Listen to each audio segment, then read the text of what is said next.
Anyways, as technology advances, people want to have more fun, so that's why they've created like 3D simulations. So that way people will be doing more work and all that to have that fun. So basically what I'm trying to get at is, since technology lately hasn't been really cutting it for people wanting to have fun. So for video games, they're making video games more active and more 3D simulation style, so that way people have to do more work to have fun for games like Call of Duty Black Ops. Yeah. But there is still the downside of it, because while 3D simulations are bringing back some of that physical labor and fun, nothing will ever be as good as the classic running out and just playing baseball. It'll never be as good as that.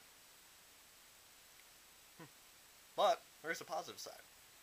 People also like to collect rare things. So eventually, this phone right here was very popular like a couple years ago, but now nobody really cares about it because they got super powerful iPhones and iPads. As, how do I put this? Eventually there will come a point where technology is so far advanced that people will rather go back to wanting to collect these things because they're simpler and much easier to use than some of the bigger and more complex things that they're building. I mean, if you think about that. So, is technology really a concern? It kind of is, but on the other hand, it kind of isn't.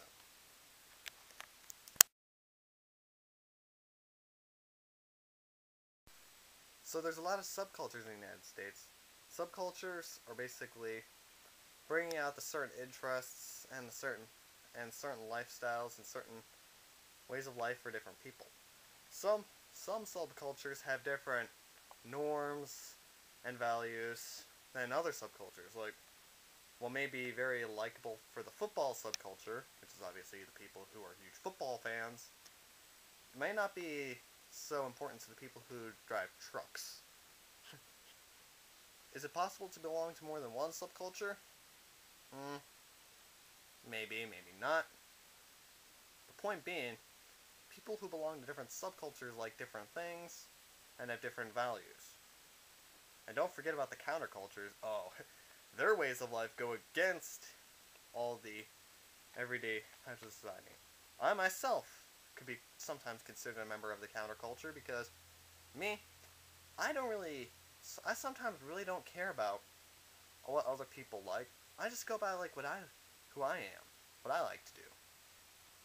I don't follow what everybody else wants me to be. I'm myself. That can therefore be considered, I therefore can be considered a member of the counterculture because, well, that's the definition of it.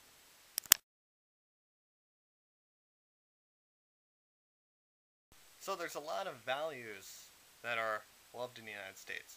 There's being physically fit, because people, they really want to look good to impress other people, so they have to, be physically fit. And there's self-fulfillment, such as becoming a person you want to be. That's a good one. Leisure. I think everybody loves just doing leisure activities, and nobody really likes to do any hard work, obviously. The environment. About 500 years ago, we arrived in the new land and we started cutting down all the trees. Now we look back and we're like, we shouldn't have done that. So protecting the environment's a huge one. If you really want to protect the environment, everybody should, die. Because that's the only way to keep humans from destroying everything, by getting rid of humans.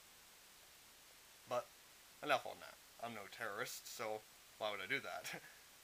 Anyways, being young is a huge one. I mean, if you look at all these commercials that they play on, like Discovery Health, they always talk about something that allows people to be young. put stuff on their eyes to make them look less young. Of course, I am young, so I don't have to worry about that. At least not now. Maybe I will later. I'm just glad I don't have to live in a nursery home like all those old people. Nah, I'm just kidding. But seriously. Equality. That's a huge one. Everybody really wants everyone to be equal, have equal chance. They have all these charities which talk about what's it called? But yeah, giving people a second chance, like donating money to hospitals for sick people, giving money to homeless so that way they can make a huge start. But as the values are emerging, other values are going away, such as freedom. They're actually making it laws. They're actually making laws so that way people have to give money or they cannot buy so much food. That's taking away freedoms. That's the basis of what America is based off of. We were based off of freedoms. So, yeah, we're making more equality, but by doing so, we're taking away freedoms. Now, yeah, I'm sure it's rude to discriminate women or African Americans, but by not discriminating African Americans, actually making it so that way they have to hire enough African Americans. They're making it so that way not enough white people who are more qualified than African Americans can't get jobs. And they're also doing the same thing with women. There are actually jobs in the military that women are not allowed to go for. And women are protesting that they should give them those jobs. But by doing so, they would have to do a lot more work to try and find somebody who can fulfill these jobs, because not everybody's capable of doing those jobs. So what they do is that they make it so that way only so they cut back their choices on who can apply for these kinds of jobs, and they cut the women because men are more likely to get these kinds of jobs because it requires physically fit people. I'm not saying women aren't physically fit, but it is by nature that men are supposed to be a lot stronger than women. That's why the men go out and protect the homes in the wild, not the women. I'm talking about animals, like, of course. But same thing applies to humans, because we're animals too. Anyways, you get the point. So we are losing a lot of values and gaining some new ones. American society is changing.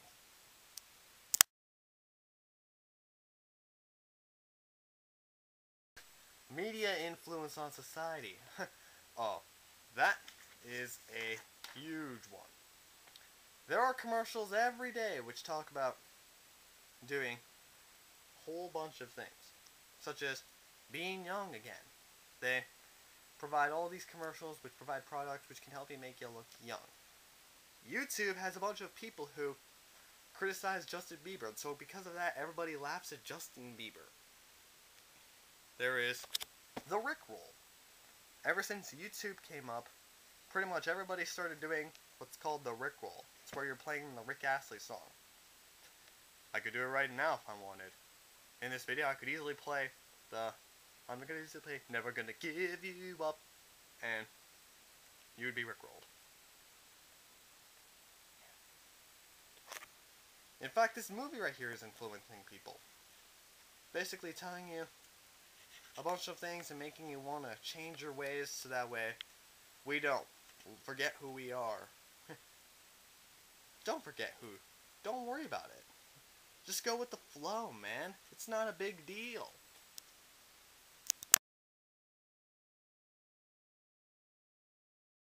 So there's a lot of symbolism in the United States. We symbolize Germany, for example, as Nazis. We symbolize Russia as communists, and we symbolize the Arabians as terrorists. Actually, a lot of it's not really the case.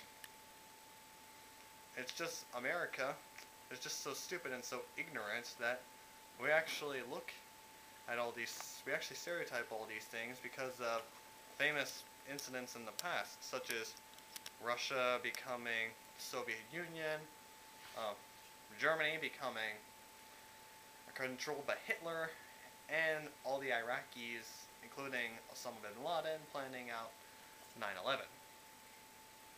But is that all really the case? Not really. Yeah, sure, there's a lot of reasons for that, for those stereotypes, but that doesn't necessarily mean the stereotypes are true, and therefore they're false symbols. But point being, yeah, there's a lot of symbolization in the United States, and I think that we shouldn't exactly symbolize those things anymore.